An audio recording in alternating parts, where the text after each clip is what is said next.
چۆن خۆمان بپارێزین لە کەسی حەسوود، چۆن مامەڵەی لەگەڵا بکەین.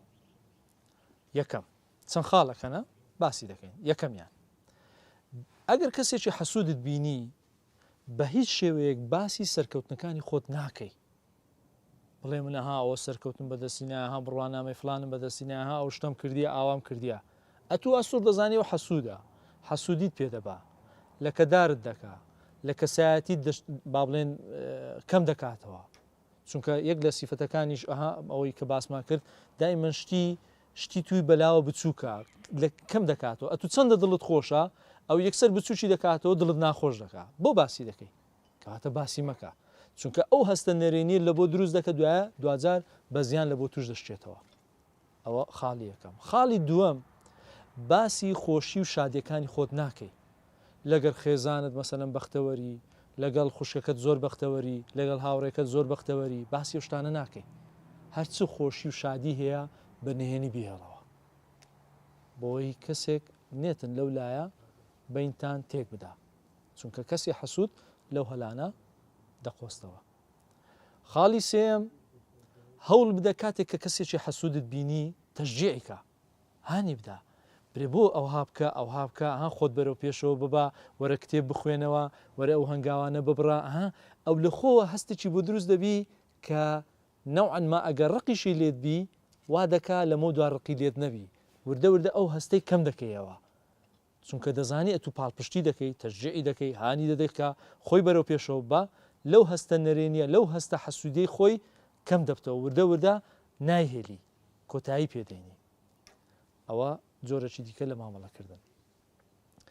خاڵی چوارەم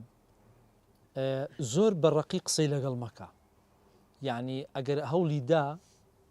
جنێوێک بدا یان لە کەدارت بکە یان شتێک هەوڵ بدە زیاتر ڕێزی بگرە، یعنی هەرگیز نەکەی برینی بکولێنەوە، برینی مەکولێنەوە پێویست ناکە، چونکە ئەو ئەعلانی کردیە کە حەسوودیت پێ ببا، بەڵام ئەگەر ئەتوو ژوات کرد هیچ جیاوازی نییە لەگەڵاو، بۆیە هەوڵ بدە هیچ شتێکی لەگەڵدا نەکەی، کاردانەوەت نەبی، زیاتر ڕێزی بگرە. باشە؟ خاڵی پێنجەم هەوڵ بدە داوای هاوکاری لێ بکە،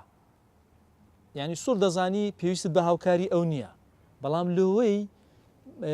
با بڵێن ئەو هەستەی کەم کەیەوە، هەستی حەسوودی ئەو کەم کەیەوە، داوای هاوکاری لێ بکە ئەگە پێویستی شت نەبوو، پێ بڵێ تو لەو شتەدا باشی، ڕاستی من لەو شتەدا نازانم زۆر ئەوانە، ئەگە بکری هاوکاریم بکەی، بەو جۆرە ینی وا دەکەی کە دائیمەن ئەتوو پێویستت بەوی هەیە، بۆیە ئەو بیرێکی دیکە لە ناو مێشتی خۆی دروست دەکاتن کە فعلەن ئەتوو لەگەڵیدا ئینسانێکی باشی و سادقی و ڕازگۆی و دڵت پاکە بەرامبەری، ئەو جۆرە هەستەی لەلا دروست دەکەی. خاڵێکی دیکە ئەگەر باس بکەین هەرگیز باسی ئەو مەکە لە شوێنان بە هیچ شێوەیەک، عیبەکی هەیە، غەڵەتێکی هەیە، سڕێکی هەیە، نهێنێکی هەیە، باسی مەکە،